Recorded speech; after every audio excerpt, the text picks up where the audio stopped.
Nawasalimia katika jina la Yesu Kristo. Mimi niko salama na Kristo. Ni kumshukuru asubuhi njema kwa sababu ya wema wake na nguvu zake juu ya maisha yetu. Asifiwe Bwana milele leo na hata milele. Tunashukuru kwa sababu ya ulinzi wake wa ajabu. Kwa sababu kama si yeye, sijui tungekuwa wapi sisi. Lakini nguvu zake na uweza wake ni wa ajabu. Ndiyo maana tuko hapa tukimshukuru. Yeye ni mwaminifu. Tangia tulizaliwa ametulinda.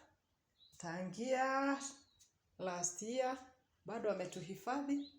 Sasa sijui tuseme aje kwa sababu kila wakati yeye ni mwaminifu. Bwana asifiwe. Na asifiwe leo na hata milele in Jesus mighty name. Mimi nitaishi kumshukuru kwa sababu wanga naangalia wakati amenilinda, wakati amenivisha wema wake. Naamini nikiwa uhai, nikiwa na nguvu, ni yeye. Bwana asifiwe, asifiwe.